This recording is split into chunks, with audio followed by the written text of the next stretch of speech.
甜。大夫说我八字轻，进水犯晕要当心。万一狡猾落了水，外男相救手一伸。尸身天衣众人见，闲话传遍坏名分。名节若损难修补，家族荣光化云土，化尘土啊！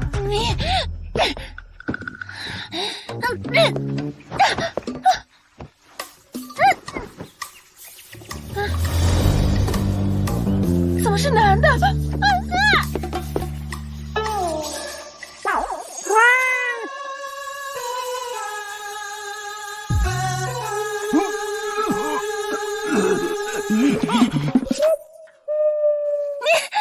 这个草帽，凭什么你能进宫？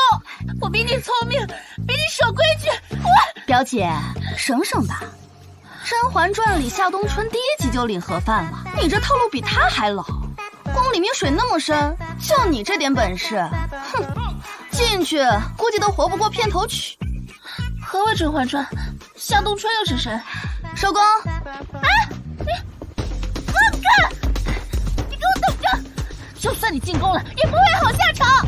宅斗热身赛完毕，该进宫了。奉天承运，皇帝诏曰：平西大将军嫡女李明月，御制名门，性禀端庄，各册封为皇后，于3日后及时入主凤仪宫，钦此。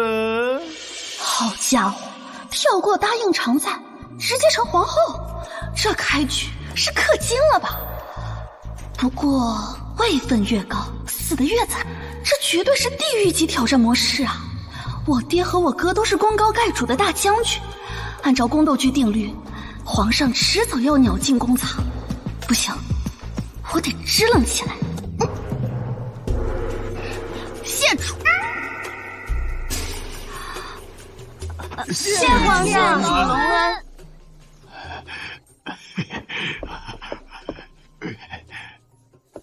哎呀，明月啊，光宗耀祖啊，以后咱老李家可就靠你了。哎，但是宫里啊可不如家里，万事要小心啊。拿了它。爹，你就放心吧。哎呀，毕竟你女儿我可是带着《甄嬛传》《金枝玉孽》《宫心计》全集精华穿来的。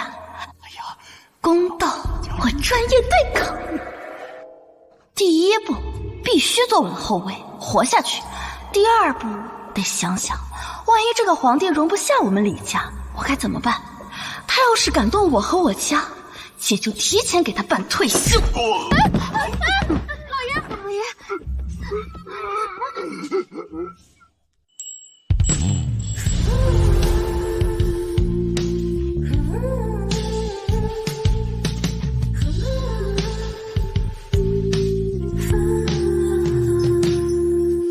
其实我明白，结局会分开。我还在抱着手机傻傻期待。皇后驾到！爱或者被爱，你留下的衣服还在阳台。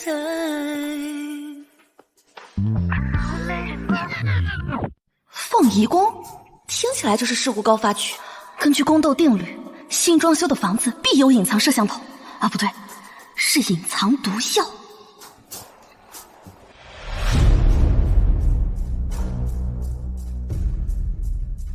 来人，给本宫把这凤仪宫上上下下里里外外掘地3尺。娘娘，这是何意呀？昨日这凤仪宫风采彻底的。扫得掉的是灰尘，扫不掉的是人心呐！本宫这是防患于未然。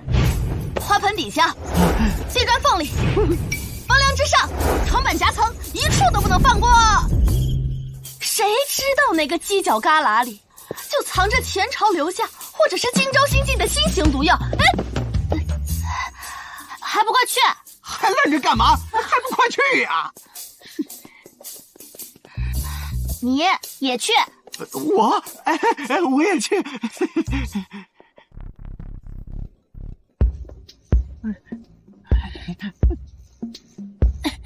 瞧你那边怎么回事啊？那就是一卷废纸，动它干什么呀？娘娘，我们这会不会太……嘘，一点都不夸张，这都是用无数宫斗时总结出来的宝贵经验呢。宁可错杀3000，不可放过一个。挖出来了，娘娘，娘娘，在离我们宫10里外，在太后娘娘的寿康宫墙根下，我们挖到了这个。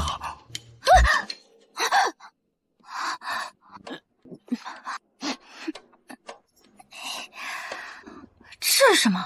娘娘，这是麝香。麝香？这就是麝香啊！藏得这么深，这都想得出来啊！这难道是太后娘娘她笨啊？太后她老人家都已经绝经多年了，她有这麝香做什么？泡茶喝啊？所以这一定是有人想一切双雕，等日后宫里宠妃有孕，再偶然发现了这麝香，所有的线索都指向本宫，人证物证皆在，那本宫想残害皇嗣、谋反太后的罪名，那不就坐实了？所以真相只有一个，此人的脑子和手段，哼，是老古董级别的。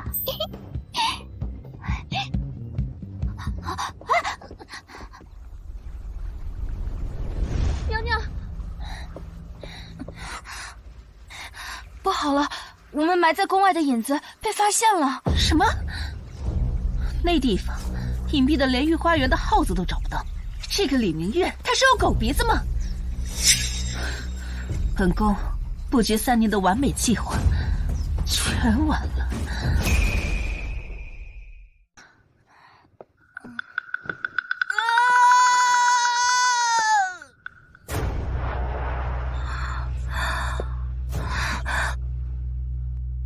这花瓶，昨日是谁擦拭的？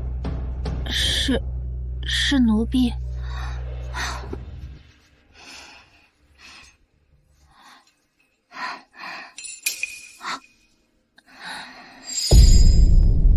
娘娘，这《甄嬛传》教导我们，舒痕胶不仅会藏在盒子里，还有可能会藏在瓶子的内壁。本宫不怪你，只是下次记得用热水和皂角里外冲洗3次。是，皇后娘娘。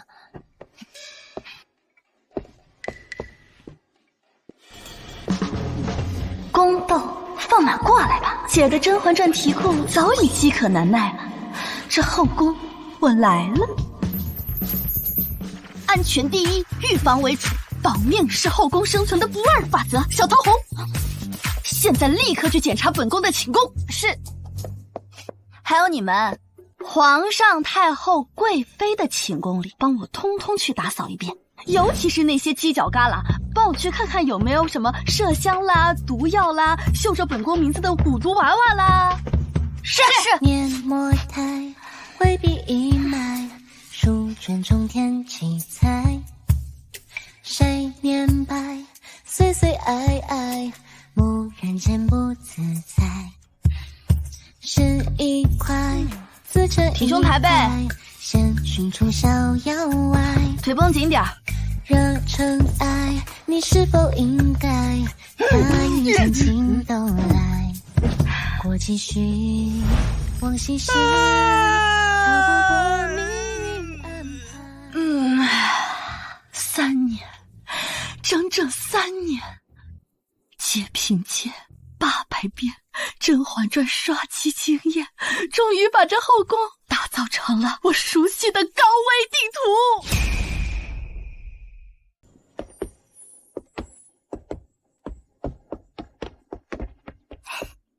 嫔妾林婉音参见皇后娘娘。哦，这气质，这模样，不就是皇上的白月光本尊吗？小白花，苦情女主，真是我见犹怜呢。需重点观察。林妹妹不必多礼，快请起吧。娘娘，这湖光山色真是令人心旷神怡呀，不如嫔妾陪你走进血观看吧。哎，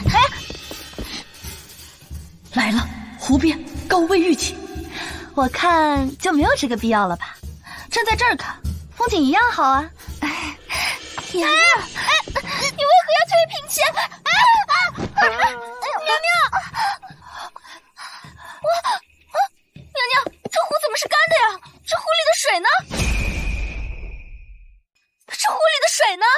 哦，你说这个湖啊？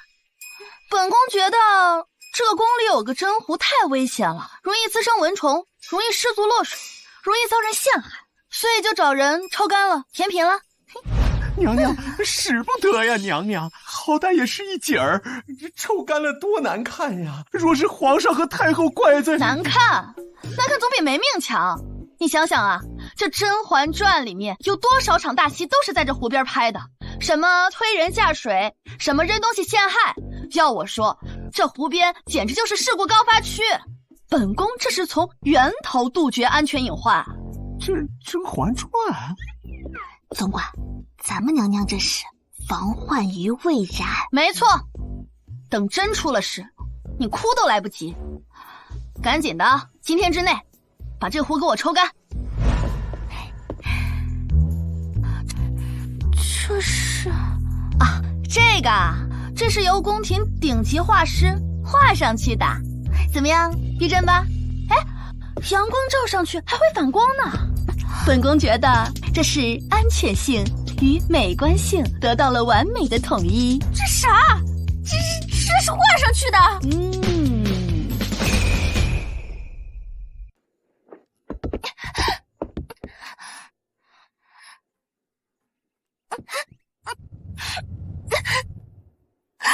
皇后娘娘，你为什么要……哎呀，行了，别演了，皇上不会来了。自从建了这个人工湖，皇上每次来到这儿都躲着走。本宫还说想给他画艘船上去呢，不知道为什么皇上就是接受不了。你们还愣着干什么？没看到林妹妹都摔到湖里了，还不快去太医院，请8个太医来给林妹妹会诊。记住，务必要确保林妹妹安全无恙，尤其是脑袋。林妹妹，下次再想演戏，记得提前考察一下实地场景，用本宫改良过的场景演老掉牙的剧本，是会穿帮的。李明月，你给我等着！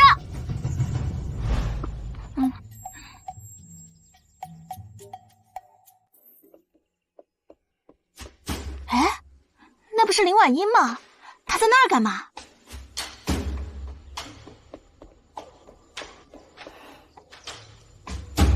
哼，自古以来，男人都抵御不了白月光的威力。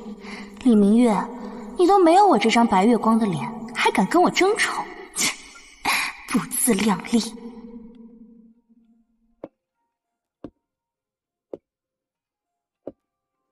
是皇上，皇上来了！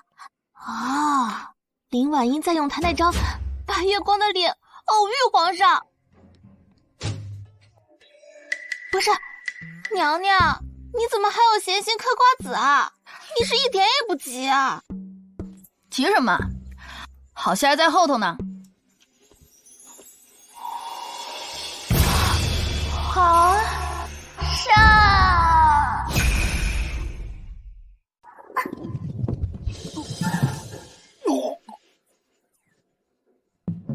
皇上，你别过来啊！退！皇上，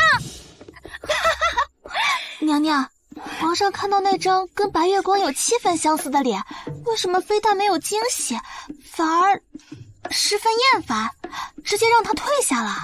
当然会厌烦，让谁在这3个月里连续见到299个和自己白月光长得像的女人，都会 PTSD 的吧？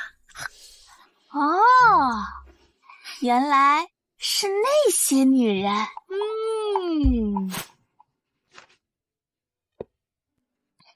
在宫斗文里，白月光乃后宫禁忌，此证不除，后宫永无宁日。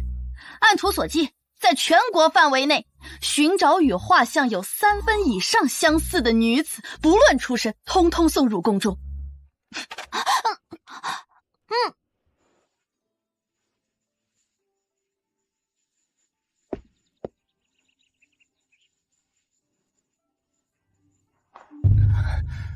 婉婉，是你吗？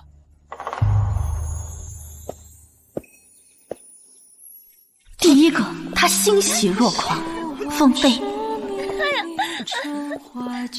你也有婉婉的神韵。第二个，他喜出望外，风平。飘来又拂去，去来又山君去无语。这个杯好像婉婉啊！怎么这么多婉婉啊？皇上，皇上，皇上，皇上，皇上，这不要泪清了，这现在看到这张脸就想吐。不要！雪花飘飘，北风萧萧。他现在做梦都在求白月光放过他。看到那张款式的脸，就条件反射性的胃酸逆流。本宫这招啊，叫做脱敏疗法。皇上，这才是根治您恋爱脑的良药啊！这下看那个林昭仪还敢不敢在你面前嚣张了。不过娘娘，为什么在寻找白月光的过程中，您还让我留意长得像先帝的帅哥啊？《甄嬛传》教导我们，万一大结局皇上不听话，得屠龙保命。万一这个老板破产，得提前准备点优质储备干部嘛。储备干部？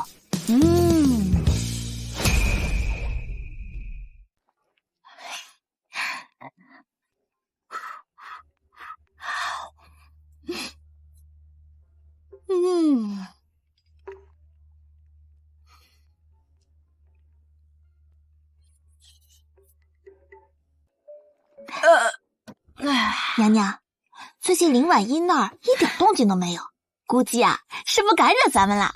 这才哪儿到哪儿啊！那个林婉音开局就玩落水陷害，虽然是老套路吧，但至少说明她是个有上进心的。那她接下来会怎么做啊？接下来，按照剧情发展，陷害不成就该上才艺了，不是失传的舞，就是绝版的曲。反正总得整点天命之女的配置出来。我倒是很想看看，在他的传统剧本和我的反套路规则碰撞下，到底谁能笑到最后，这后宫终于又有点新乐子了。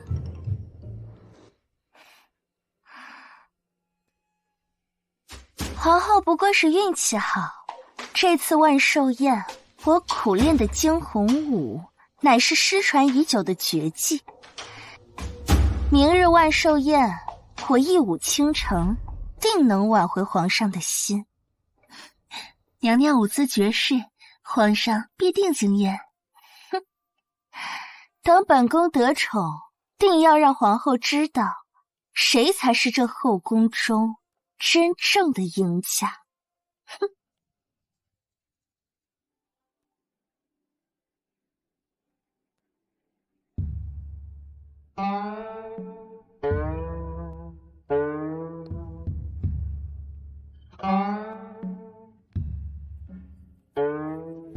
翩若惊鸿，婉若游龙。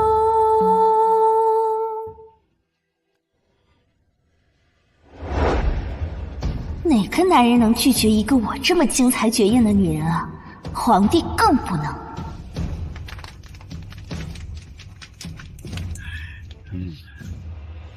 惊鸿舞，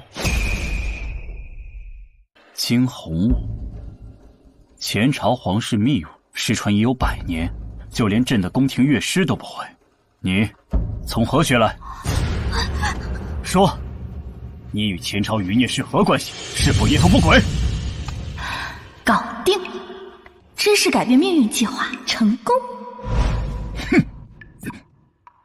皇上，这是最近市面流传的话本，讲的是前朝遗孤的故事。您批阅奏章累了，不妨听听，解解闷儿。只见那亡国公主身姿曼妙，一舞惊鸿，此舞乃前朝宫廷不传之秘。她以此舞接近皇子，意图复国。那间隙歌姬一曲霓裳，动人肺腑。此曲早已失传，他便是借此传递情报。他会失传已久的苏绣双面针法，绣品中暗藏玄机地图。为前朝失传之物者，必是前朝余女，其心可诛。陛下明鉴，臣妾只是偶然收留了一位前朝的舞姬。主要失传记忆太多了，我实在没办法预判，所以我干脆找人写了10个亡国公主复仇的话本子，让太监不经意地念给皇上听罢了。看来皇上这生性多疑的毛病，偶尔也是能派上用场的嘛。拉下去！别！不要啊，皇上！不要啊！不要啊，皇上！不要啊！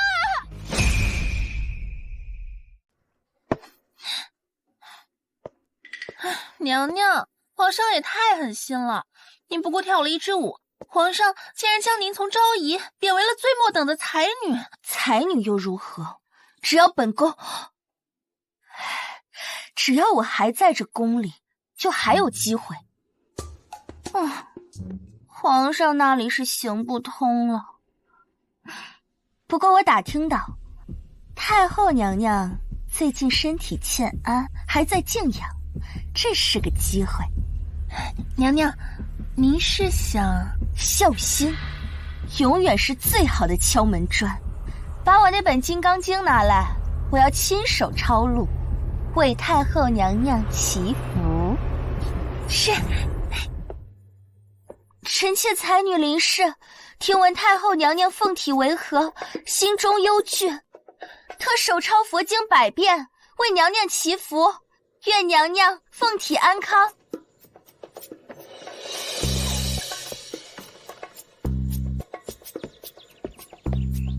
林才女有心了，不过太后娘娘说了，她老人家静养期间不见任何人，心意领了，东西就不必了。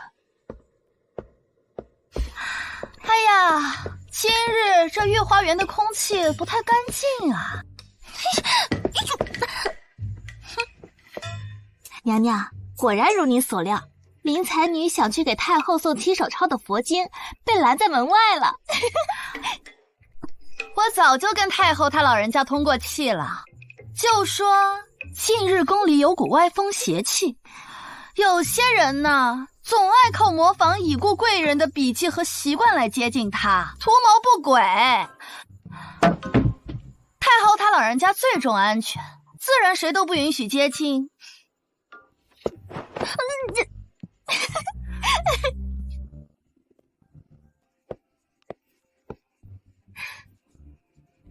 《甄嬛传》里沈眉庄就是靠这招翻身的，我能不防着点吗？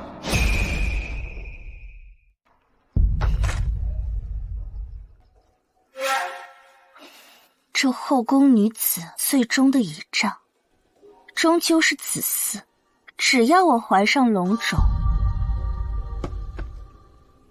一切就能有翻身的机会。可是娘娘，皇上不曾召醒您啊！大胆！那我还不会想办法吗？真有些饿了，去取些点心来。这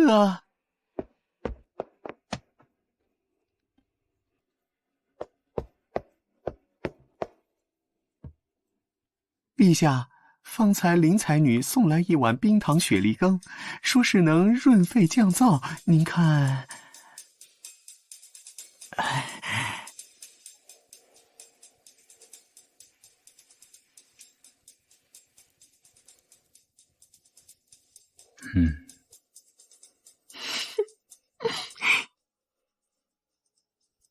只要皇上喝下，我就能。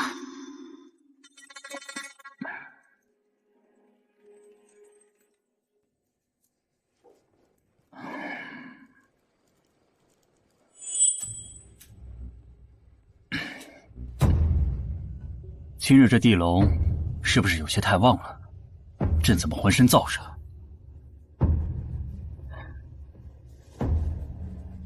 朕出去透透气。这不必跟着。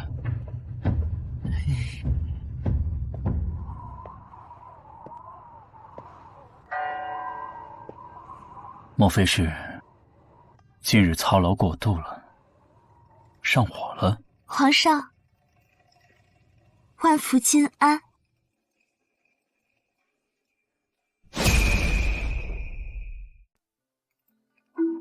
今晚月色很美，皇上也来散步了吗？这林婉音的确是婀娜多姿啊，之前朕竟把她当作敌国细作了。林才女也在赏月吗？是啊，皇上。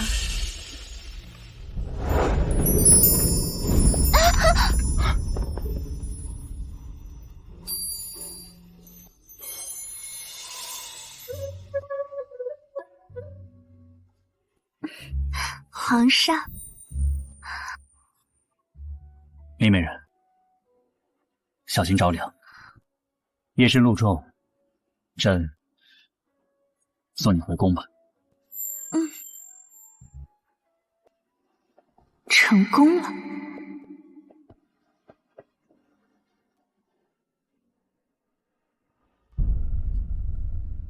昨夜，朕好像是在御花园遇到了林才女，然后罢了。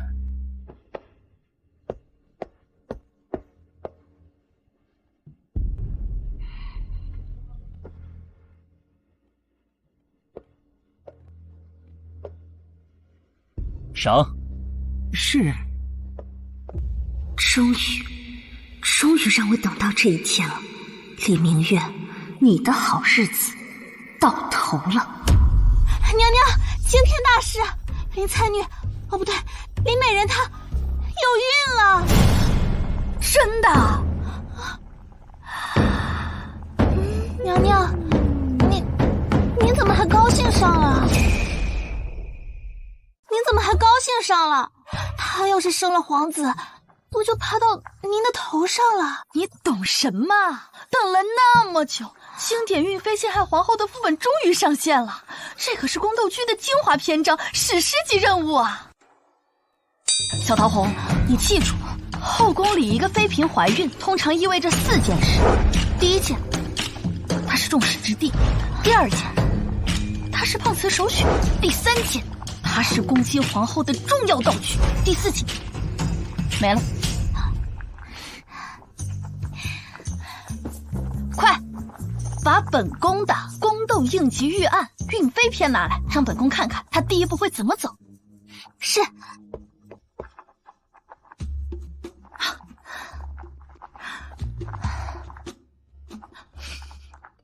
首先，她会假装孕吐严重，博取同情。这其次呢，她会暗示御膳房，苛待，说本宫指使。这第3步啊，她会意外摔倒，或者是收到匿名的麝香荷包。这最后一步呢，生产时上演一出畜母留子，或者是产婆失踪的大戏，目标直指本宫。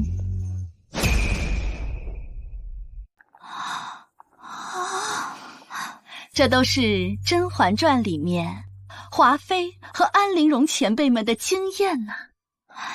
娘娘，您真是高瞻远瞩。走吧，我们去给林美人送一份大礼。走。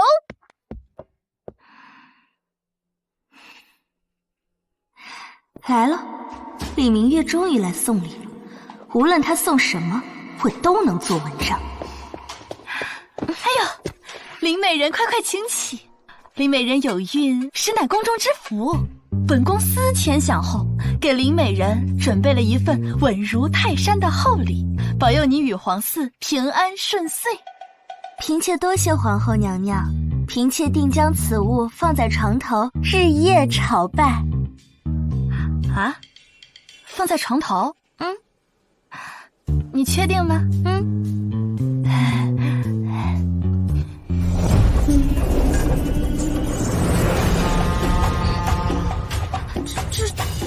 这是。此物名曰福寿安康白玉山，你看这材质，上等和田玉边角料，哦不，上等白玉。你看这结构，层层叠叠，寓意着步步高升啊！还有这个福字是本宫亲自监督画工设计的，寓意非凡。娘娘，嫔妾寝宫狭小，实在是放不下此等厚礼啊。好像确实有点小哈。那要不干脆放在院子里得了，反正风吹日晒雨淋它都不怕，结实得很。不，娘娘厚爱，嫔妾岂能辜负？我定会将它放在寝宫内，日夜观摩，感受娘娘如山般的关怀。不放在屋里怎么做文章？哦，放在寝宫里。那好吧，既然林美人如此坚持，那本宫也不好阻拦。有请内科太医、外科太医、妇科太医、儿科太医、药理太医、风水太医入场。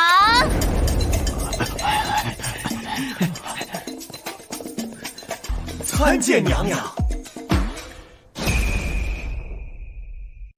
诸位太医，林美人心怀皇嗣，谨慎至极，为确保万无一失，还请诸位太医从医理、药理、生理、风水等各个方面，给本宫和林美人一个权威的论断。此物置于室内，与皇嗣和孕妇是否有碍？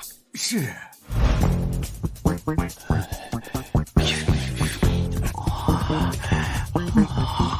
回娘娘，此物质地坚硬，无粉尘掉落，毫无吸入性风险。娘娘，此玉无特殊气味，不会引起孕吐等不适。此山坐北朝南，玉乃时中之精，有镇宅安神之效。尤其这个福字，聚气纳祥，对安胎那是理论上大有裨益呀。从心理层面上来看，此物形极巍峨，颜色纯白，可使观赏者心情开阔，避免抑郁。对了，当然，若观赏者觉得此物过于特殊，则会适得其反。综上所述，皇后娘娘，此福寿安康白玉山，无毒无味，但有点涩。风水上佳，是馈赠孕妇之佳品呐。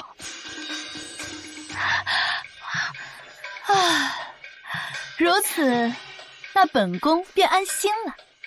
林妹妹是不是还不放心啊？本宫这就以身试毒。来来来，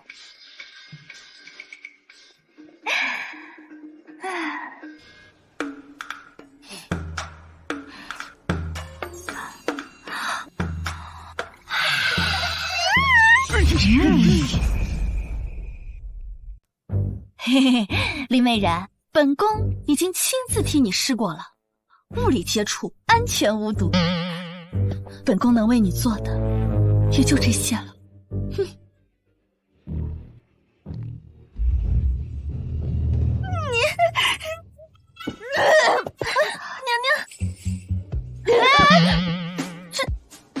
这心理承受能力也太差了，本宫这一片苦心。哎，看来林美人许是孕期反应太严重。哎，来人，快把林美人扶回房间休息去，记住，务必要保证皇嗣安全。是。搞定，送李安检司证一条龙服务，看你还怎么栽赃了。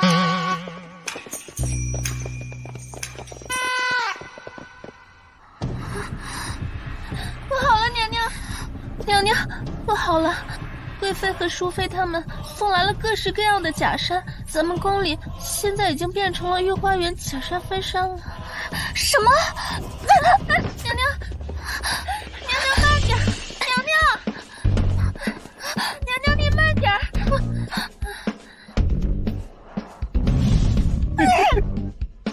这后宫还有没有正常人啊？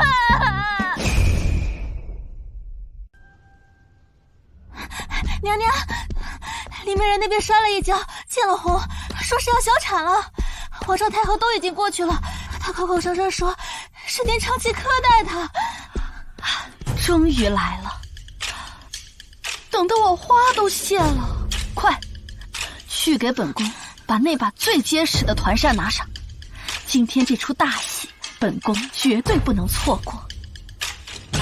皇上，太后，你们要为嫔妾做主啊！皇后娘娘她长期命人给嫔妾送剩菜剩饭，臣妾体弱不敢多言，但今日又在宫中发现了这封麝香，真是皇后所为，嫔妾的孩子死得好冤啊！我靠，这演技，这道具，这台词，完美复刻经典桥段，奥斯卡都欠他一座小金人。不行了，不行了，别笑，好辛苦，肚子好痛。有何解释？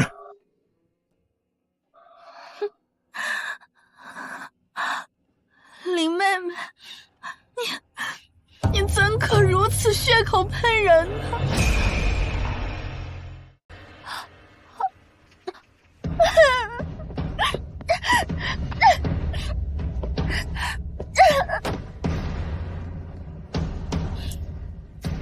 嫔妾不求别的，只求皇上和太后能为嫔妾主持公道，把祸害嫔妾孩儿的罪魁祸首处置。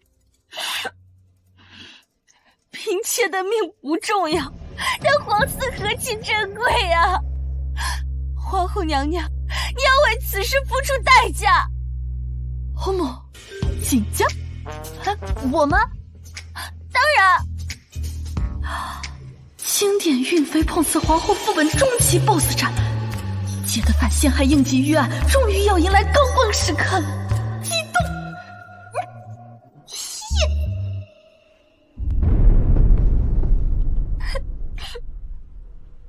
谋害皇嗣，该当死罪。皇上，您说该如何处置他呀？皇后，你可知罪？皇后，你是说哀家谋害亲皇孙，你要治哀家的罪？不是，你们是皇后，我十分理解林妹妹现在的心情。不过，林妹妹宫中的膳食是由太后娘娘宫中的小厨房亲自负责，记录在案，且有专人护送。本宫的手就算再长，也不可能伸到太后娘娘宫中吧？啊！我就在防止宫中妃嫔怀孕陷害，早就把这个锅甩给太后了。皇后除了送那块石头，什么都没干。皇后啊，她有病。看见怀孕的女子就浑身起疹子、呕吐、发抖、口吐白沫。皇后乃一国之母，为了维护皇家的颜面，这件事谁都没告诉，连宫中的嫔妃都不知道。哀家只好接管宫中怀孕嫔妃的日常，你的饭菜，哀家更是亲自过目。如果这件事属实，那么动手的只能是哀家。嫔妾不是这个意思，嫔妾可能是误会什么了，我是太担心皇嗣了，太着急了。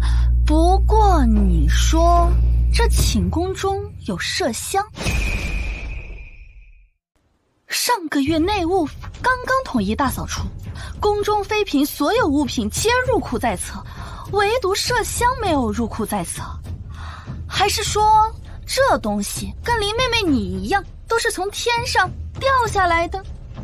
难道你是说，是这由太医认证过无毒无害，且被本宫亲自舔过的福寿安康白玉山，是他在半夜偷偷变出了馊饭和麝香？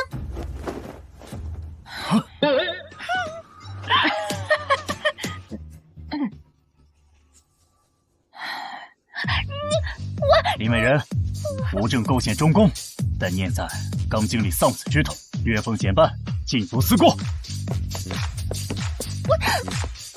娘娘，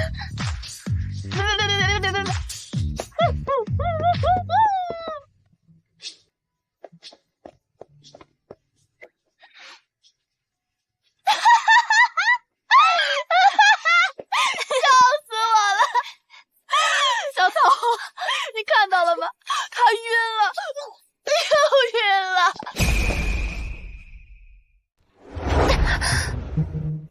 娘娘，自从上次假孕小产后，皇上都好些日子没来了，这可怎么办呀？娘娘，没事儿，本宫没了孩子不要紧，只要别的嫔妃也没了，本宫就能成为别人的额娘了。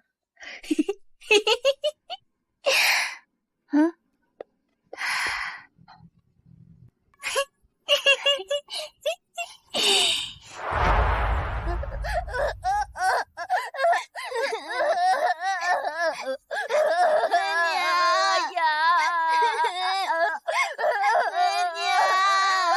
孩子们别哭，虽然你们的额娘不在了，但是你们还有林娘娘啊。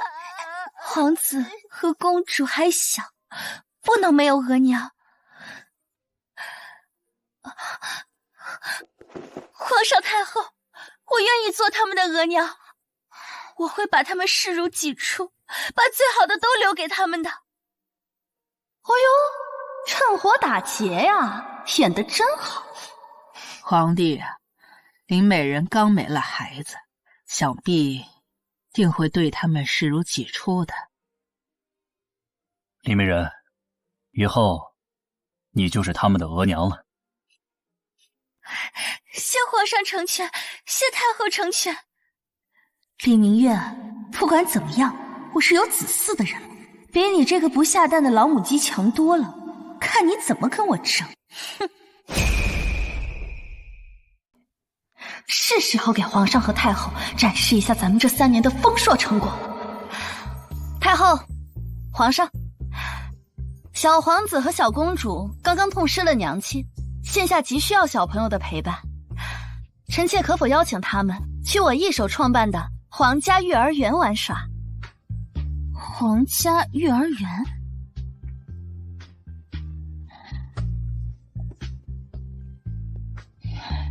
你有心了。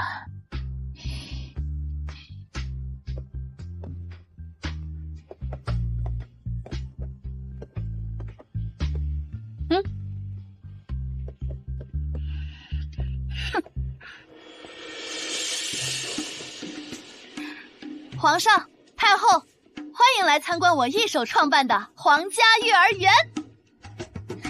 真大气！皇家育儿园？放开我！放开我！真讨厌！请进来。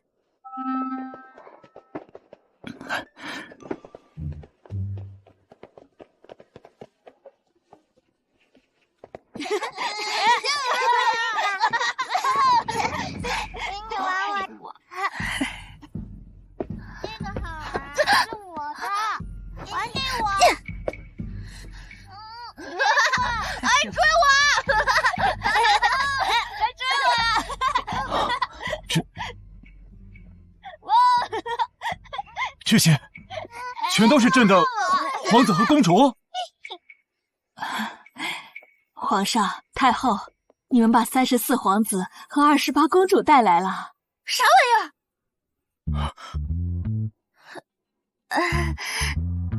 是什么是34皇子和28公主呢？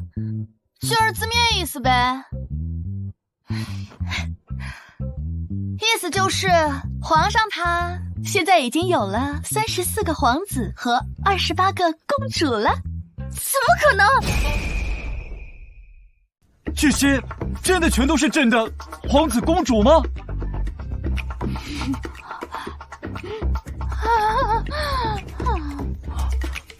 回皇上，这里是33皇子在追24公主，那里是15公主在抢9公主的布娃娃。啊，刚刚摔倒的是42皇子。停，不要说了，朕记不得了。哀家也一样，看到他们头疼。我儿子真费力，被石榴抢了。祖母，是他先抢我新衣裳的，是他先打我的。好了，兄弟姐妹之间要有爱。就是你，别打我的！别打了！皇上，太后，你可得给嫔妾做主啊！皇上，贤妃她欺负我皇儿！你胡说，明明是你的孩子先动手的，你的孩子。皇后啊，这里就交给你了。哀家年纪大了，就先回了啊。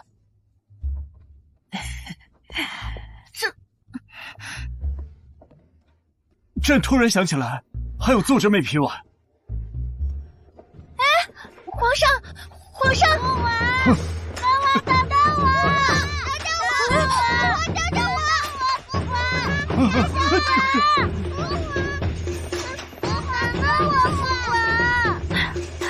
恭送皇上，恭送太后，臣妾一定会替你们照顾好他们的。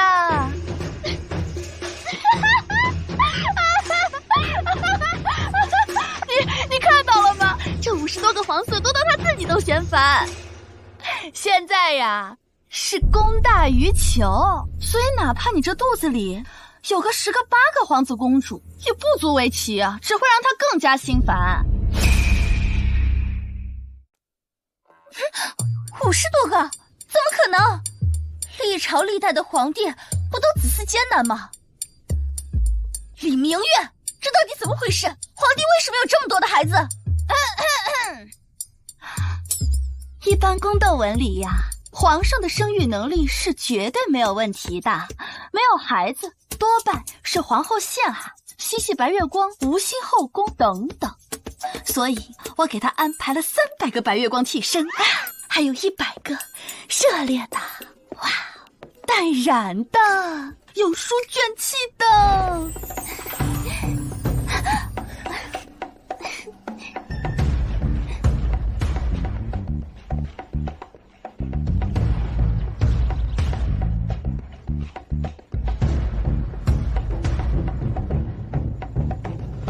还有喜欢粉衣服的、黄衣服的、紫衣服的，甚至我担心他口味独特，胖成汤圆的、瘦成麻杆的、满脸麻子的，通通来一份。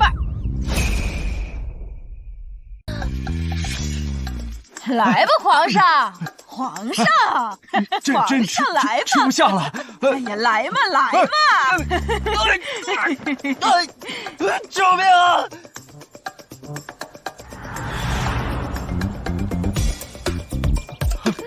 皇上，姐的眼睛！皇上！那段时间，后宫简直是百花齐放，放眼望去，全是孕妇。皇上，别走吧，皇上！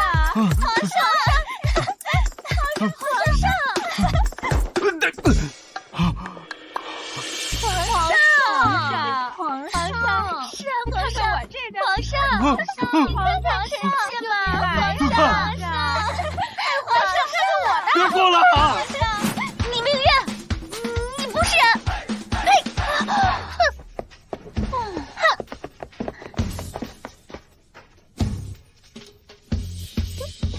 耶！娘娘，你好厉害啊！没想到从3年前刚进宫的时候就开始准备了。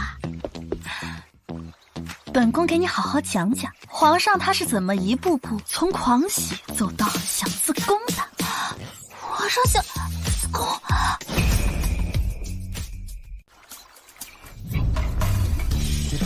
这第一幕啊，叫初为人妇，欣喜若狂。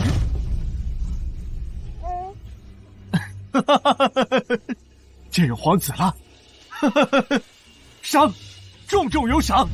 嗨，那家伙，那恨不得昭告全天下，朕的江山后继有人啦！这第二幕啊，儿女双全，朕心甚慰。好啊，果然是朕的小公主，一看就聪慧。赏，按皇子令。这时候他还觉得是什么福气呢？又来一个，朕有点麻了。哎，好了，好了啊！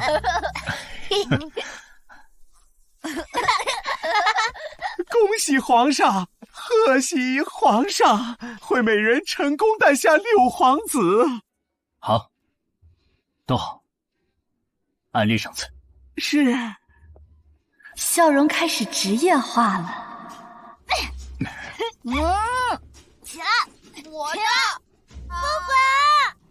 好好好，恭喜皇上，贺喜皇上，李美人诞下52公主。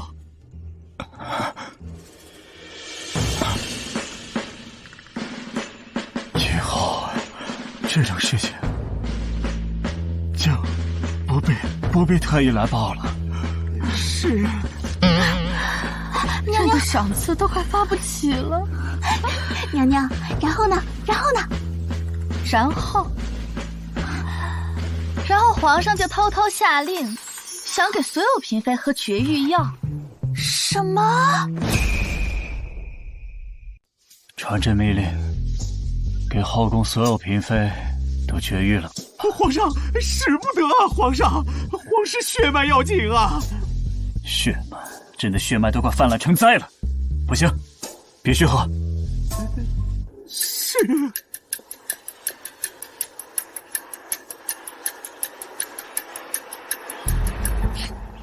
想断我前程，做梦！哼！公公，今日我身子不适，明日再喝。大胆奴才，竟敢谋害皇嗣！唉，只可惜啊，道高一尺，魔高一丈，总有漏网之鱼。后来皇上被逼急了，竟然，他竟然想自己喝啊！算了，他们不绝，朕绝。去，给朕也配一碗绝育药来。皇上不可啊！皇上，皇上不可呀！龙体关乎国本，你要是敢喝，臣就立马撞在这个龙柱上。皇上，你要是不在乎龙体，老臣就当场割了自己。臣等都割。你们这是干什么？朕只想安安稳稳的睡个觉而已。怎么这么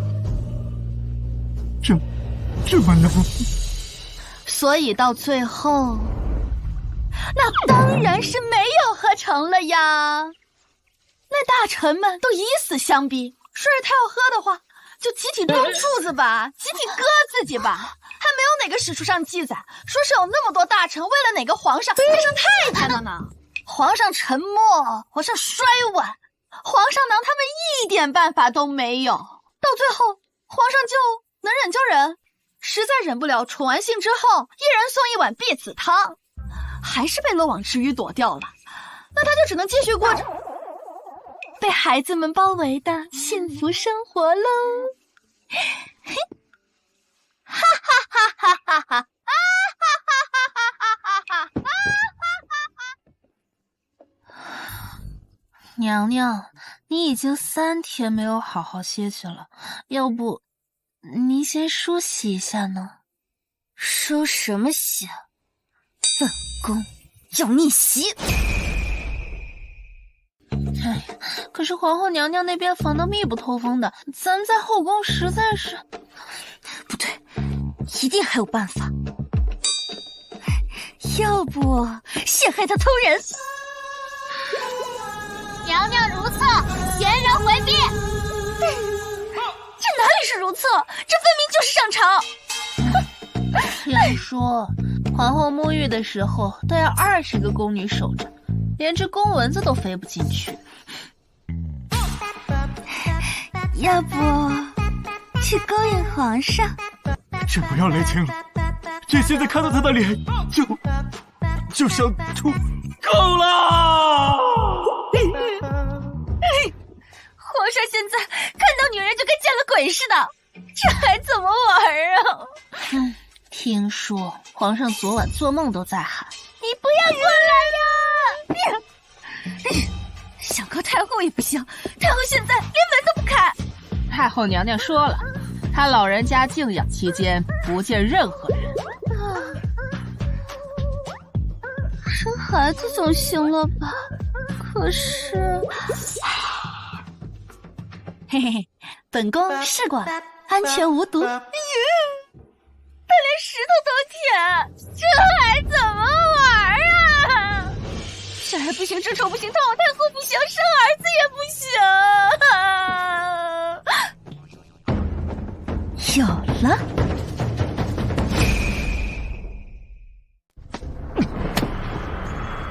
又是江南水患，年年治，年年泛滥。你们告诉朕，今年又要死多少百姓，饮多少良田？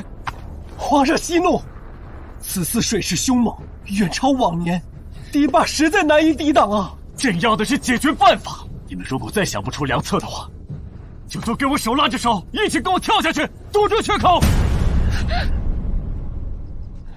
去，把我父亲暗中送来的那些关于江南水患、边境布防的书籍资料拿来。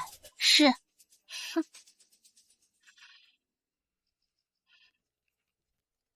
这就是江南水系图，历代治水只知道加高堤坝，却不懂疏导。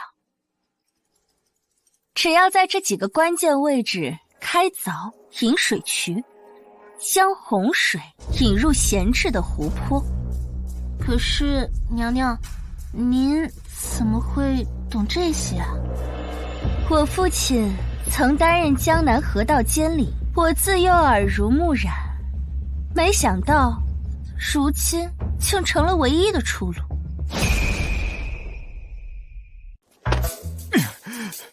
朕不想当皇帝了，朕去江南游泳吧。皇上，神作，天降神作呀！又是什么废话文学啊？回皇上，这有一份匿名呈上的治水实册。又是哪个不知天高地厚的人写的？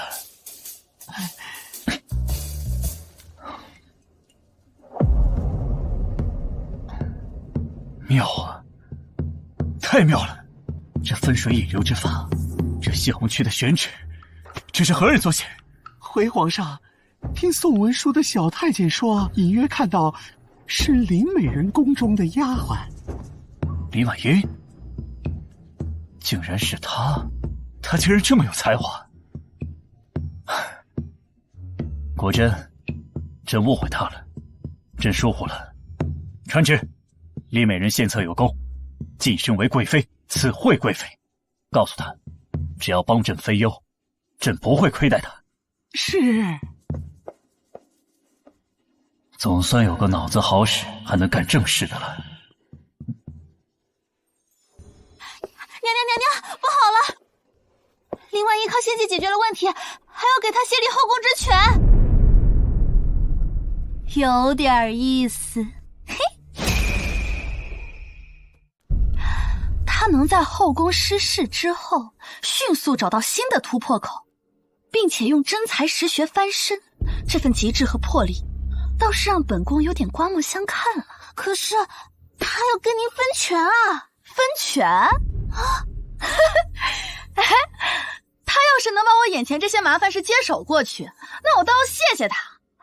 况且你没有听过一句话“树大招风”吗？可别小瞧那些女人的嫉妒心，皇上越是宠她，她们就越是嫉妒她。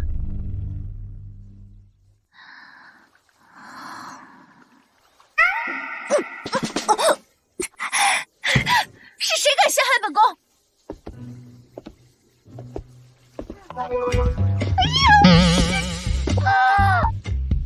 ？Yes， 林婉英这个月被突袭了8回，这个《甄嬛传》真厉害。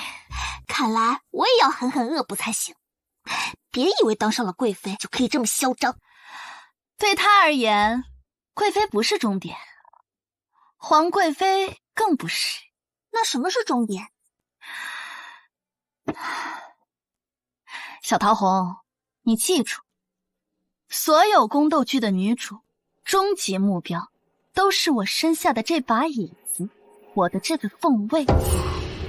我不死，她不休。去，把这盘核桃给惠妃送过去，告诉她本宫看好她，让她继续磕。是。哎呦，娘娘，娘娘，皇后送来了核桃。李明月送这个来是什么意思？可能让您补补脑。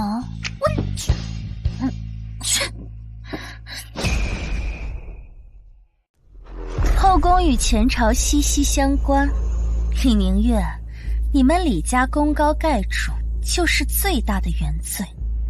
我不信皇上心里头没有这根刺，我要借皇上的手，将你们李家连根拔起。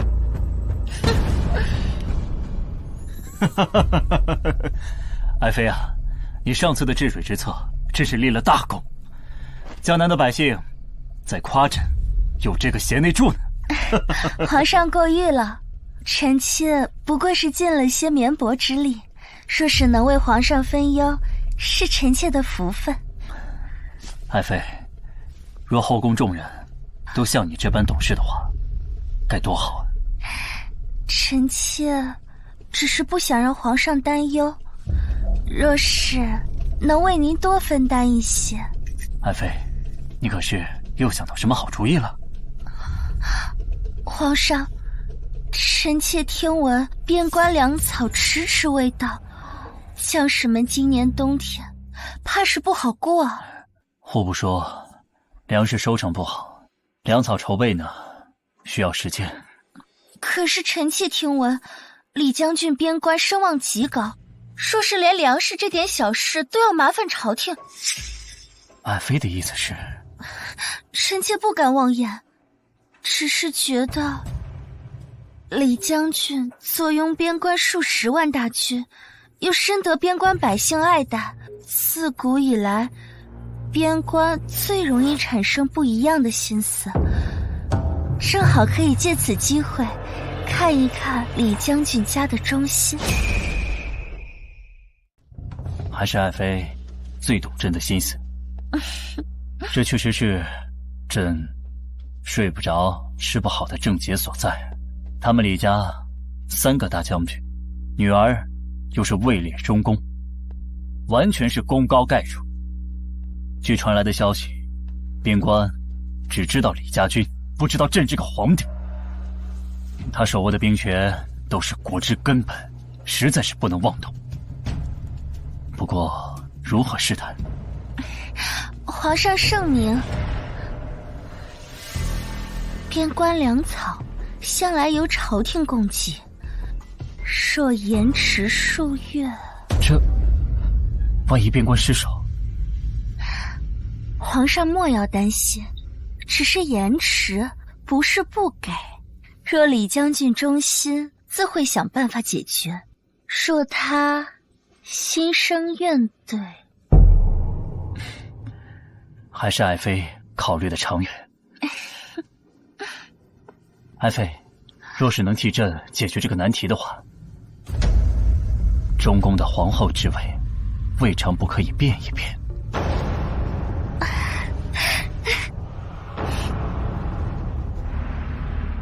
传旨，边关粮草暂缓3月。李明月，你能防住后宫的明枪暗箭，可能防住这前朝的惊涛骇浪。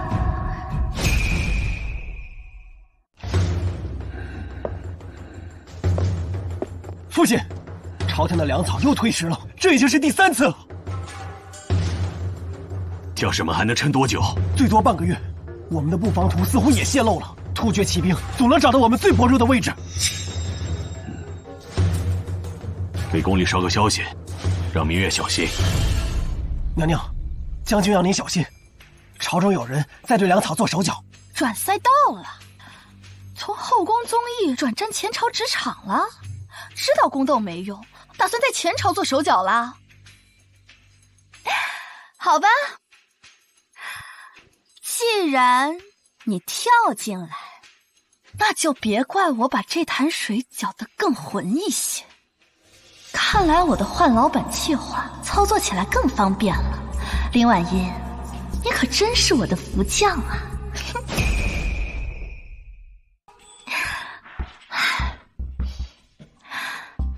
父亲大人安好，宫中一切皆在女儿掌控，然树欲静而风不止。望父兄于边关谨慎言行，重兵在握，勿于人口实。女儿在宫中方能稳坐钓鱼台。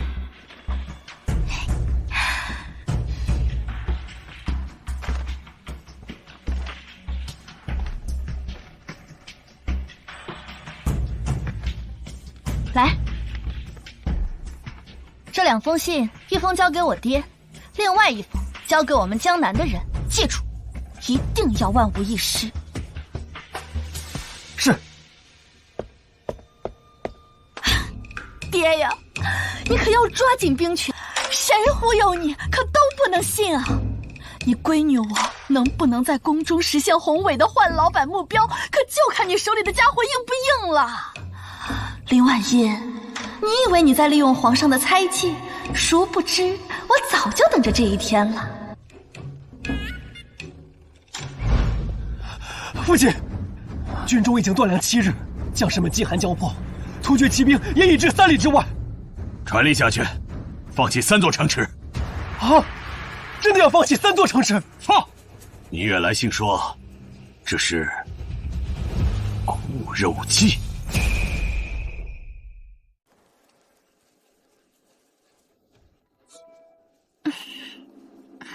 不好了，不好了！陛下，李将军在与突厥对战中大败。什么？皇上，看来李将军的确难担起大任。传旨，命平西大将军李胜即刻进京，不得带一兵一卒。是。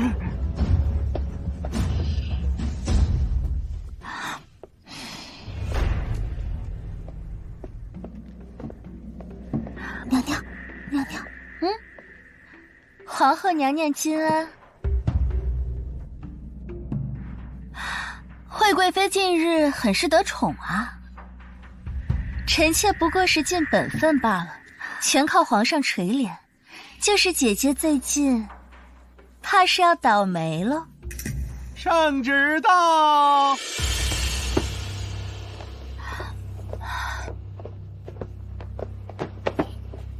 奉天承运皇帝诏曰：皇后李氏其父丧城失地，罪不可赦。即日起禁足凤仪宫，不得外出，钦此。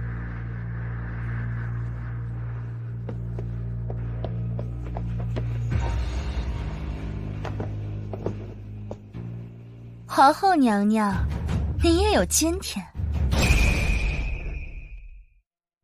臣妾还记得当年您好得意啊，好像无论臣妾做什么都是无用的。但现在，您说，你爹和你那2个阿兄的命能不能保得住？你猜，他们是会被腰斩，还是会被处以别的极刑？你放心，我会时时刻刻的向你汇报他们的惨状，让你分毫不落。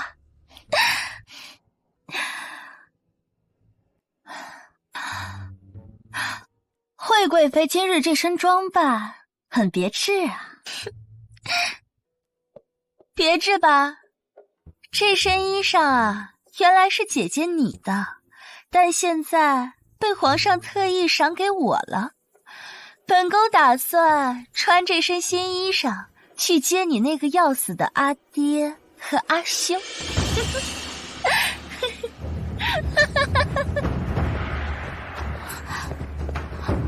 娘娘，您都被禁足了，怎么还这么淡定啊？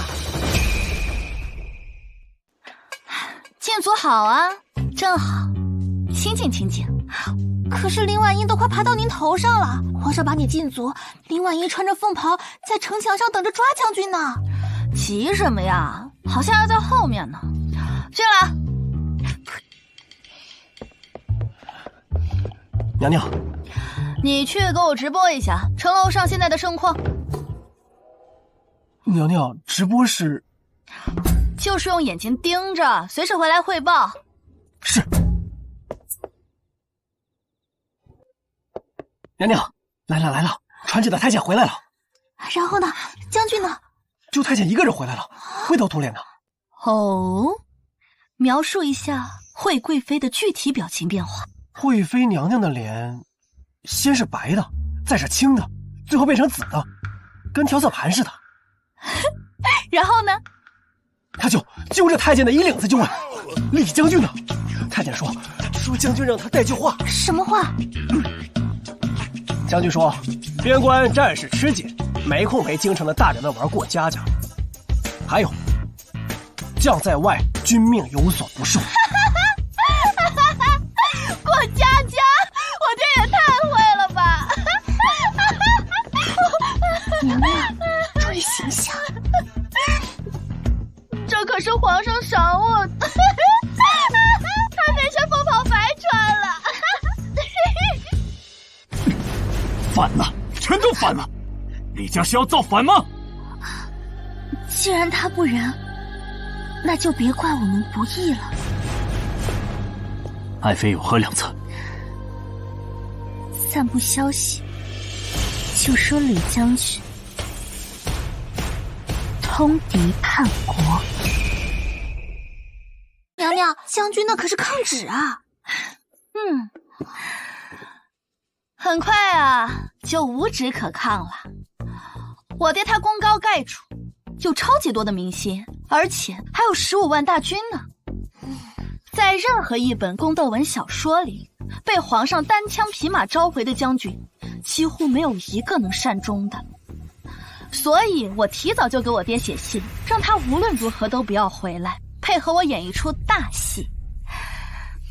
只可惜我爹那个犟老头，他觉得先帝对他有知遇之恩，他誓死都要效忠先帝，哪怕先帝对他说要他全家的命，他也只可能说君要臣死，臣不得不死。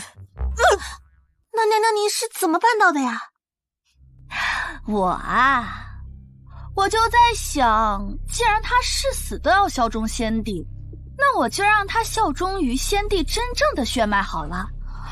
我就先告诉他，现在的皇帝并不是先帝真正的血脉，他是一个冒牌货啊！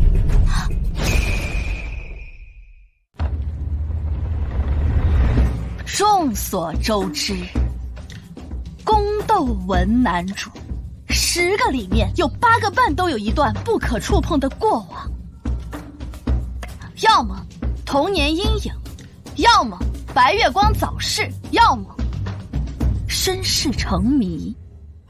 正所谓知己知彼，百战不殆。跟你斗的不是妃嫔，而是皇帝本人。我看了800遍《甄嬛传》，得出的最强心得就是，你的对手不是华妃，也不是皇后，而是那个坐在龙椅上掌握着你生死大权的人。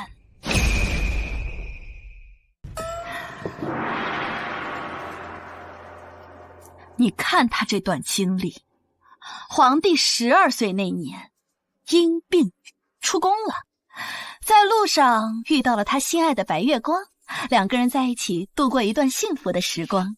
皇帝15岁那年遇刺，他身边伺候的所有工人全都死了，最后白月光为了给他挡箭身亡。所以在他12岁到16岁这整整4年，所有见过他的人都死了。那在他逃亡的时候身份被调换，这个不过分吧？此剧名为狸猫换太子，这简直是身份替换的黄金模板啊！那么我所有的布局，比如送替身让他人设崩塌，再比如多生孩子让他父爱浩劫，那都不是在争宠，而是在削弱他这个皇帝权威的合法性。原来是这样啊，难怪娘娘您之前让我去找那个长得像先帝的男人。找到合适的人选了吗？找到一个，相貌与先帝有7分相似，年龄也很合适，是个落魄书生。不要说了，带他来见我，记住，一定要万无一失。是。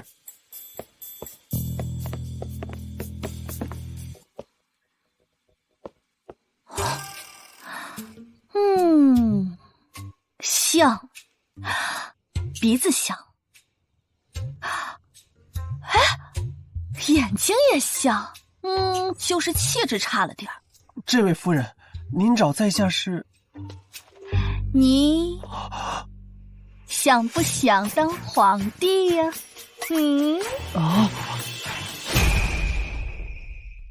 可是将军是怎么相信他真的是先帝的血脉的？我翻遍了宫廷秘录，连先帝每天穿什么颜色的袜子我都查清楚了。他和先帝同样对桂花过敏，他和先帝有同样的遗传疾病，再加上我后来告诉他可以装可爱，可以装可怜，然后再无意间的展现出这些年受的苦，被追杀的伤痕。你别管这招查不查，反正我爹信了。将军，娘临死前才告诉我身世，说我走投无路的时候可来投靠将军。先帝啊，老臣对不起您啊，殿下。将军，不可呀！殿下，不可呀！将军，殿下，将军。殿下，将军，我不求能认祖归宗，只求能祭拜一下父皇。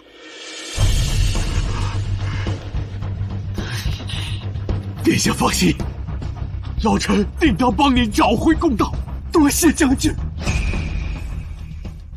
怪不得娘娘您这几天一点都不慌。皇上召将军一个人回京的时候，我可真的吓坏了。我的确是没有办法干涉前朝，但我可以干涉我爹呀。现在我爹就要带着15万大军来清君侧，下一步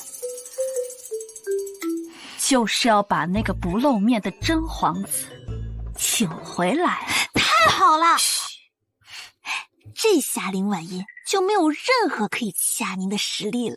哼，林婉音，谢谢你在前朝帮我激化矛盾，你烧的这把火刚好帮我要拥立的新君。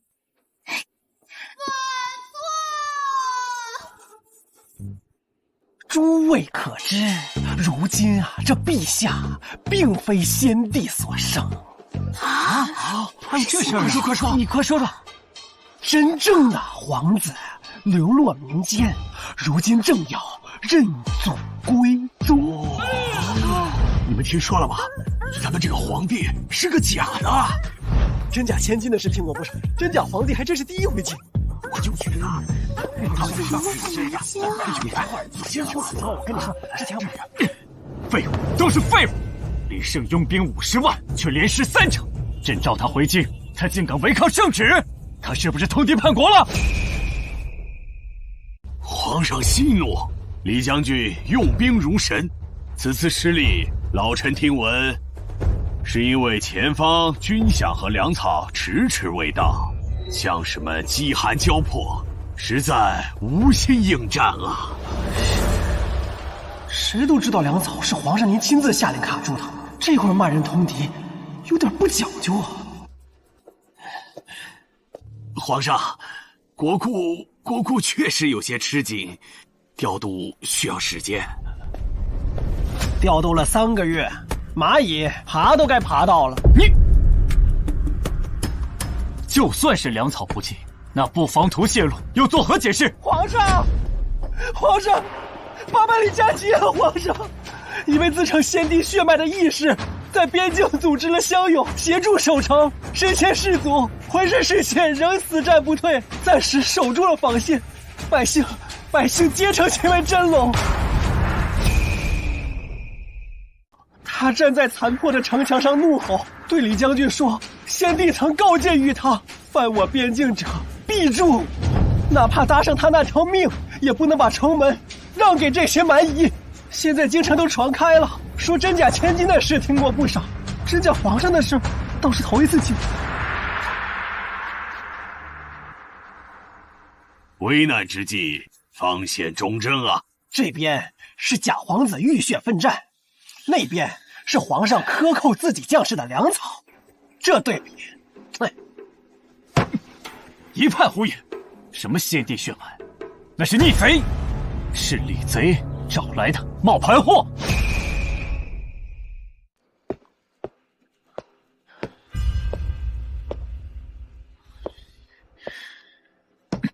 查，去给朕查！当年伺候过朕的老人一定还活着的，找到他们，证明朕的身份。皇上，老奴暗中查访了，当年伺候您出宫，经历过追杀的旧人，不是意外溺亡，就是远走他乡，就在这几个月里，都消失了。消失了？怎么会这么巧？听说是皇后娘娘，她3年前就开始关注这些老人的生计，时常派人探望啊。李明月，一定是李明月，他早就知不知好了一切。娘娘，皇上果然派人去找他当年的旧人了。哼，找呗，能找到算我输。娘娘，您为什么就那么肯定他们找不到啊？有钱能使鬼推磨，现在这个世界上唯一能证明他身份的人，早就已经不在京城了，而且我敢保证，他们回不来了。高，实在是高。皇后呢？皇上，皇后娘娘正在静养，不见外人。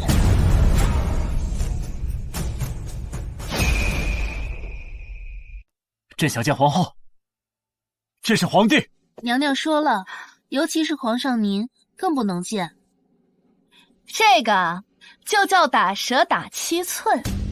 他能光明正大的质疑并且仇恨我爹功高盖主的前提是，他是那个主人，他现在都没办法证明自己的合法身份，这不就好笑了吗？明月，皇后，朕知道你在里面，你开门，朕求你了。王氏，是朕不对，朕听信谗言，朕向你道歉。你就看在咱们夫妻多年的情分上，你帮朕证明身份吧。只要你帮朕证明，朕就废了林婉英，立你为唯一的皇后。哦不，朕与你共享天下，如何？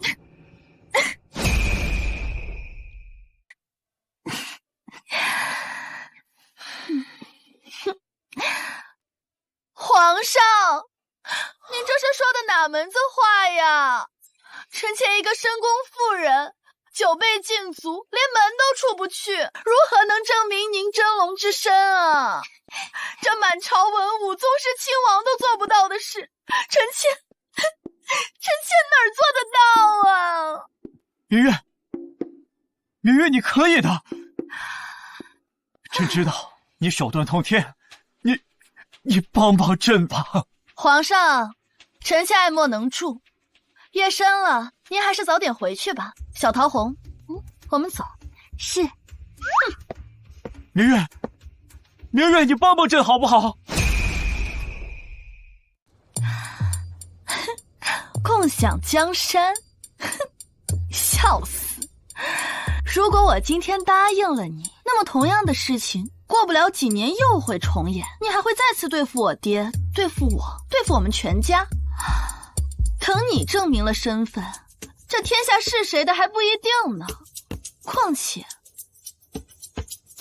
我才是幕后主使啊！我要是答应了你，那我这几年岂不是白干了？现在知道求饶了？哼，晚了。只要帮皇上度过此劫，本宫就是皇上的头号功臣。那个皇后之位，娘娘运筹帷幄，后位指日可待。上旨到！来了来了，定是皇上又给我什么赏赐或权利了。娘娘，皇上从咱们这儿回去后，就直接往惠妃那儿去了。看样子是气坏了，要拿他出气呢。典型的无能狂怒，找个软柿子捏。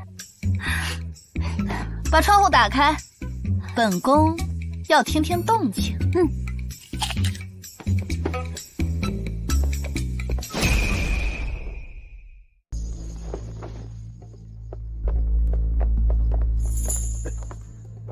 臣妾接旨。奉天承运皇帝诏曰：惠妃林氏心术不正，屡禁谗言，祸乱朝纲。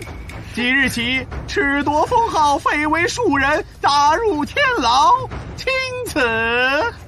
娘娘接旨吧。皇上不会这么对我的，让我谢皇上，我为他立过功，我为他出过色。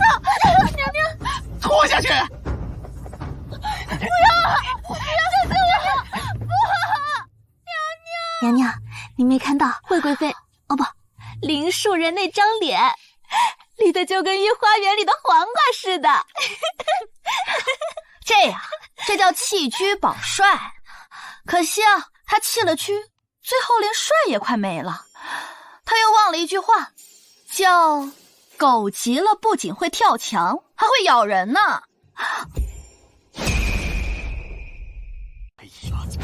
好啊，你们不是要证据吗？好，朕给你们证据。民间有古法，可滴骨认亲，开先帝灵寝，取遗骨。朕要与先帝滴血验亲，看你们还有何话说。我先帝的坟，简直是骇人听闻啊！是啊，骇人听闻。皇上，你疯魔了不成？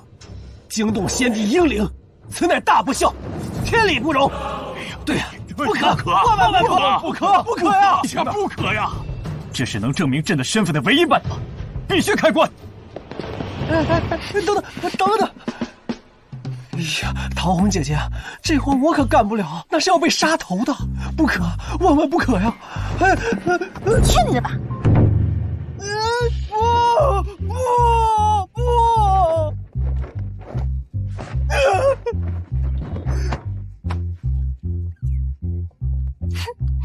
这就对了嘛。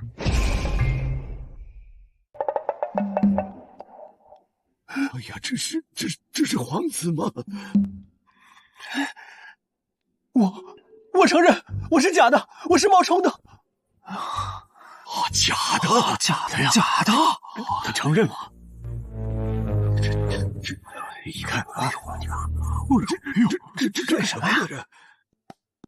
父皇，儿臣不孝，儿臣宁愿永生永世都不做这个皇子，宁愿被千刀万剐，也不愿您的在天之灵受人所打扰。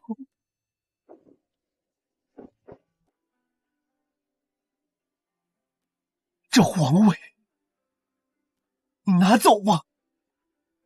皇子的身份，我也不要了，我什么都不要了。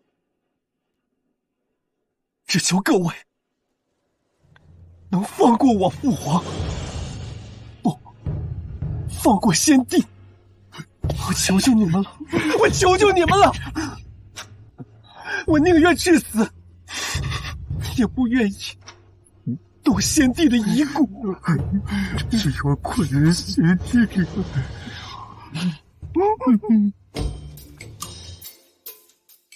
坏了，草率了，我该跟他一起磕一磕他。你看看，这才是为人子者的孝心呢。一个要挖爹的坟证明自己，一个宁可不要身份还要保爹的安宁，这高下立判，高下立判呐！是好孩子，先帝在天有灵，一定会认你这个儿子的。你们，他那是装的，他在收买人心啊！皇上，即便不论孝道，老臣有一事不明，还想请教。何事？先皇在位时，后宫嫔妃不过10数人，子嗣亦不算繁盛，为何到了您这里，后宫妃嫔数百，皇子公主有60余位？这般龙马，似乎与先帝一脉相差甚远啊！是啊，哎呀，就是呀，是啊，这说的对呀，这该如何是好？难道要说这都是皇后李明月给朕塞的女人，朕被迫雨露均沾吗？这说出去谁信呢？简直是自己打自己的脸！莫非正是因为血脉不正，所以才广纳妃嫔，多生子嗣，以此来混淆视听，掩盖真相？这说的对呀！对呀，说的没错。强词夺理，胡说八道！朕的亲生母亲就在宫中，只要朕当众滴血验亲，看你们谁还敢质疑朕的身份！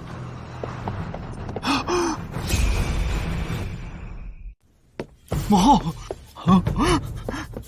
你救救儿子吧！现在满朝文武都在质疑儿子的身份，只有您能证明儿子的清白了。孩儿快请起，你是母后10月怀胎生下来的，还能有假吗？口说无凭啊！母后，我们不如今晚就当众滴血验亲，用事实去堵住那悠悠众口。好，就依皇儿的，我倒要看看，谁还敢胡说！来了！经典保留节目滴血验亲现场直播，幸好我早有准备。那个端水的太监3年前他老家弟弟犯事，就是我让人暗中平掉的，他对我可是感恩戴德呢。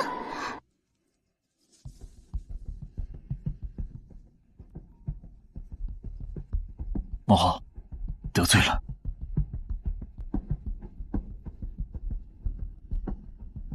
哎呦，这样吧，管什么这个呀啊！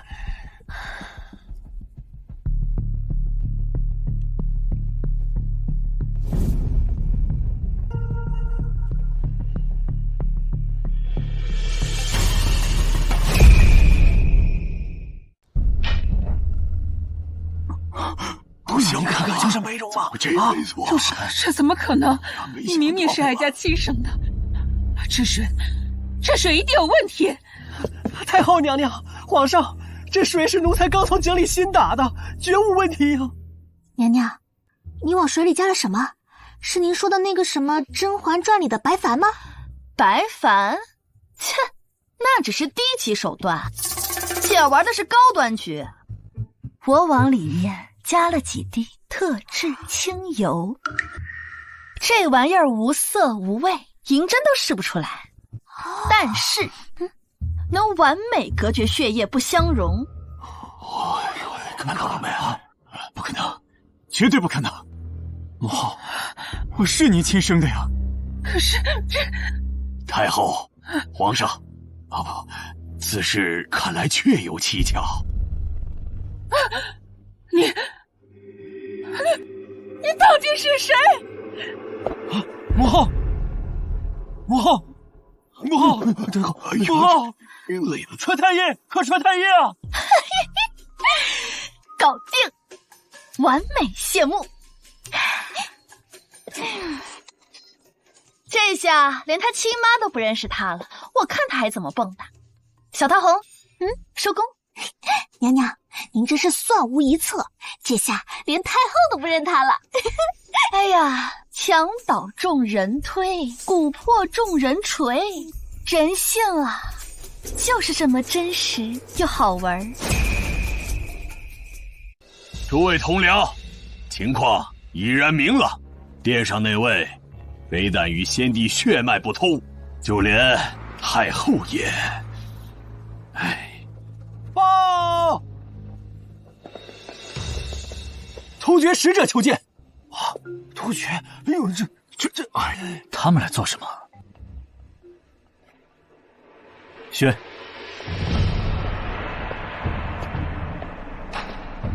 尊敬的天朝皇帝，哦不，是我们伟大的突厥可汗派往天朝的秘密特使明申大人。我们可汗让我来问问，您答应的下一份布防图什么时候能到手啊？边关的3座城谢了。布防图3座城呢？三座城是这么丢的？怎么会这样？不可以！胡说！朕根本就不认识你们可汗，你这是污蔑！特使大人，您就别装了。当初不是您联系我们，说只要帮您稳住皇位，就割让边境10城吗？10城？现在才3座，您就想赖账？原来如此，原来如此啊！怪不得粮草被劫，布防图泄露，就连城池都丢得如此蹊跷，这一切说得通了。明胜，你身为突厥细作，窃取地位，如今还要卖国求荣，真是我等瞎了眼。就是，先帝呀，老臣对不起你呀！此等奸佞，祸乱朝纲多年，甚至欲惊动先帝陵寝，实乃人神共愤。对，人神共愤。狗皇帝下台！皇帝下台！下台！下台！不是的，不是这样的，这是真的，这是皇帝，是李明月，都是李明月搞的鬼。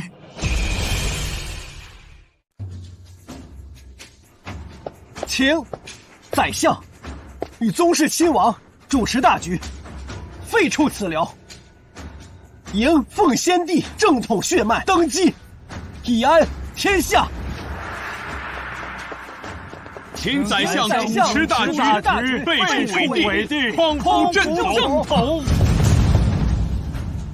宁商，你有何话说？突厥使者只认你为细作，证据确凿。证据？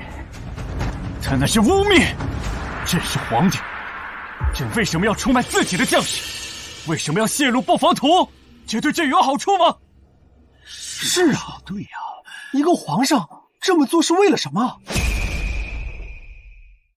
好处，好处就是借此机会铲除功高盖主的李将军，收回兵权。皇上，莫非您要说，您劫粮草、泄露布防图，就是为了陷害李将军，好把他骗回京城除掉？这岂不是坐实了您猜忌忠良、自毁长城？朕现在怎么解释都不对，承认是细作，是死罪。承认是陷害忠良，更是失德昏君，同样完蛋。昏君呢？昏君，昏君，昏君呢？不是朕，是李婉英，都是李婉英那个贱人出的馊主意，是他怂恿朕试探李胜勇的，是他策划了一切，朕是被他蒙蔽的，他才是奸细啊！传旨，罪负林氏，蛊惑君上。构陷忠良，通敌卖国，罪无可赦，即刻处死。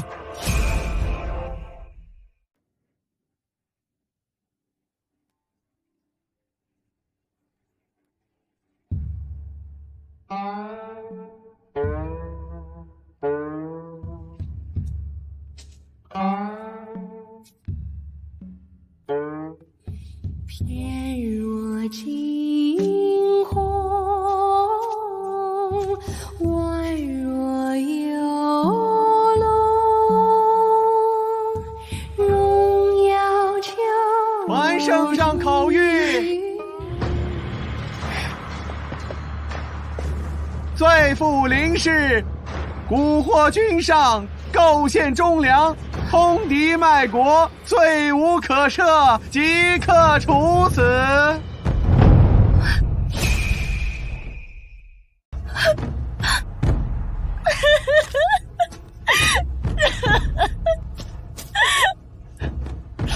明生，你好啊！你这招弃车保帅用的可真熟练。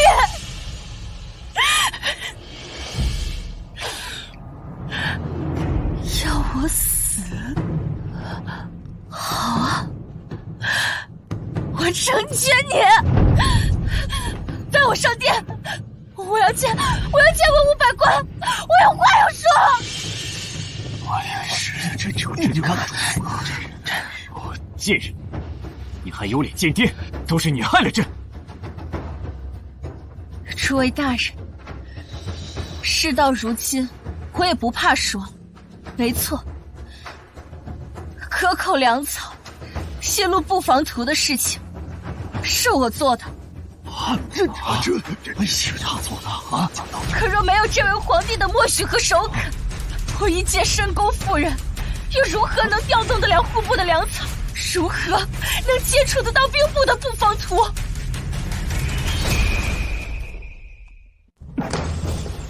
你胡说，朕没有，这都是被你蒙骗的。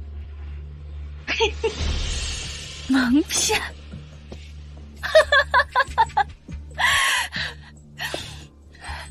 诸位大人请想，如果他真是一位清白的帝王，为何会听信我一个妃子的话，去陷害国之柱石？为何又在我提出此等毒计时，不将我立即斩杀，而是依计行事？皇上，你到现在还不敢承认吗？我们本来就是同伙啊！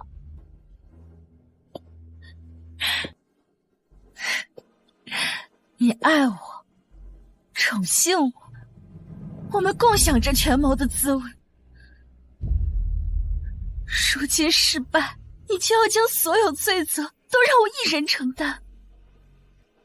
你们之前都看到了，我可是差点成为皇后啊！你给我闭嘴！你竟然污蔑朕！好，所有罪责都由我林婉音一力承担。是我勾结突厥，是我陷害忠良，一切与陛下无关。啊，这……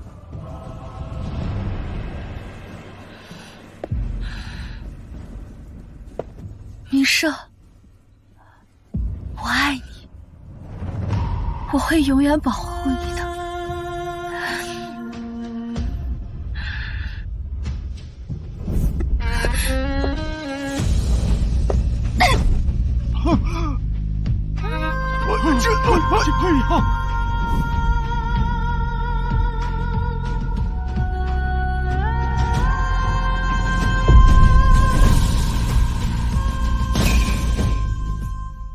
哎呀，你撞死了！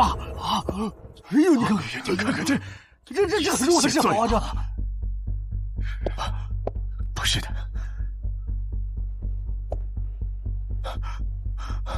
他胡说，他污蔑，他想拉着朕一起死。你们不要信他，这是皇帝啊！这是皇帝啊！将死僚押下去，严加看管，林氏拖出去。放开朕！放开朕！这是皇帝！朕是皇帝！这是哪还尊严皇帝？这是皇帝！他的嘴！这是。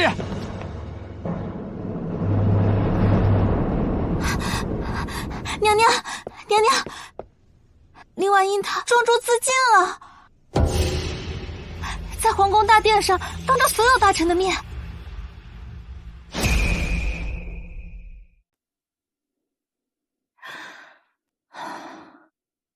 他到最后说了什么？他把所有的罪责都揽在自己身上，但只认皇上是同伙，还说我爱你，我会永远保护你的。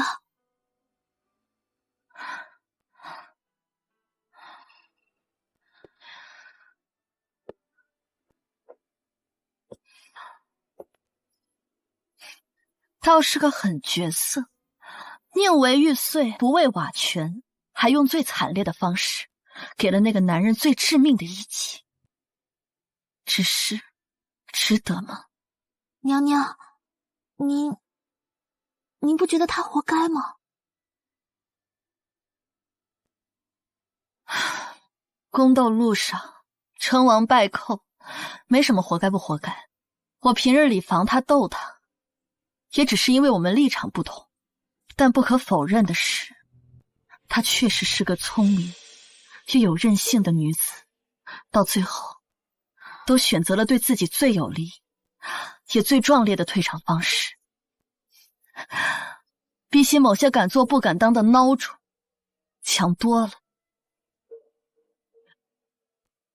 林婉音，你若不是执念太深，非要与我争这凤位，或许我们能成为朋友也说不定。可惜了，这吃人的后宫终究是葬送了你。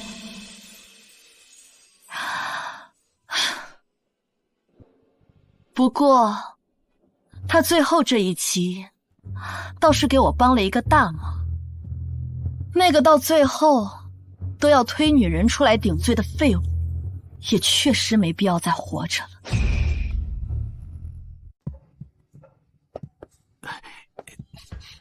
陛下，药呢？朕要的药呢？快去准备，朕要服毒。等朕死了，你就把解药给朕，朕要以死明志。奴才明白，奴才这就去准备。等等，你回来，我话还没说完呢。你个狗奴才！看朕出去了以后，扒你的皮，叫你五马分尸，我要你好看。娘娘，按照您的吩咐备了2份。以死明志，他也配？临了还要拉林婉音做垫背，像他这种毫无担当又自私自利的男人，活着就只是浪费空气。他不是喜欢演戏吗？好啊，那本宫便送他一场假戏真做。快！好啊，等朕回来。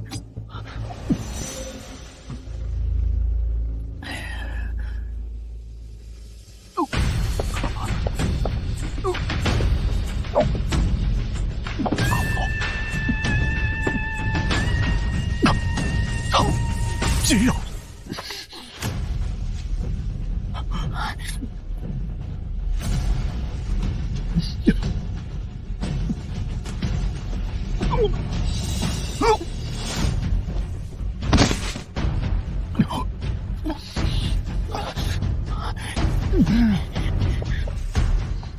不对，这不是解药，是谁还朕的药？朕不想死。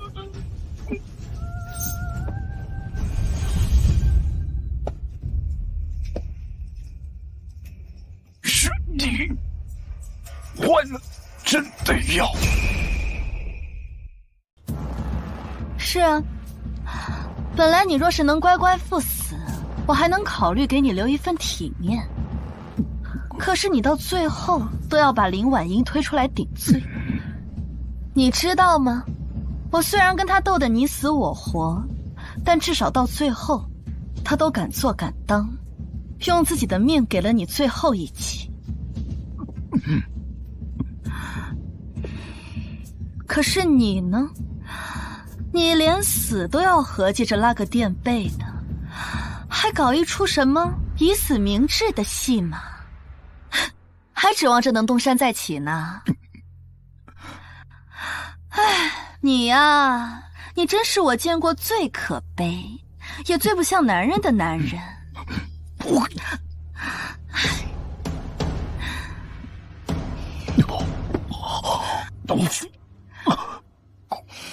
安心去吧。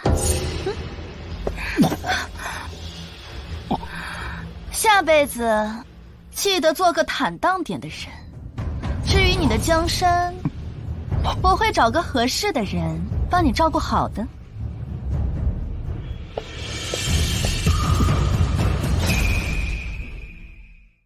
殿下，国不能一日无君啊！如今废帝已除，您乃皇帝正统，理应继承大统。哎，不，诸位大人，你们还是饶过我吧。小子我就是个普通书生，这辈子最大的梦想就是开一个私塾，教孩子们识字读书。这皇帝我是真当不了。哼，殿下，此乃天命所归呀！信什么命？天天待在宫里，醒得比鸡早，睡得比狗晚，还要跟那些大臣勾心斗角，还要批不完的奏折。这皇帝谁爱当谁当，反正我不当。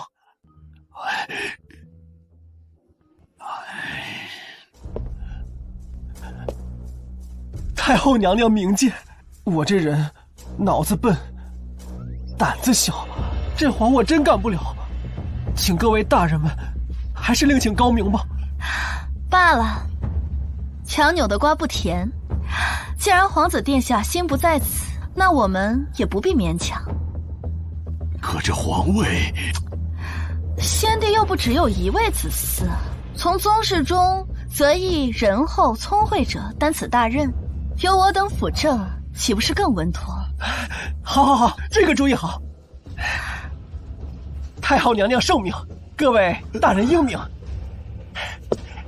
要没什么事儿，我就回老家教书去了。殿下！太后娘娘，边关传来捷报，老将军大胜突厥，夺回了所有城池。知道了。先帝的那些妃嫔都已发放银钱，送出宫安置了。那些皇子跟公主也按照您的意思，送到民间的安稳人家里抚养了。很好。娘娘，如今您已是太后，执掌大权，您为何不当女皇帝啊？哎呀，多累呀！现在这样不好吗？垂帘听政，说了算，还不用每天早起上朝。看了800遍《甄嬛传》，最大的成就不是斗倒了谁，而是终于给自己打造了一个没人能逼我宫斗的舒适区。以后就养养娃，逗逗猫，享受一下来之不易的退休生活吧。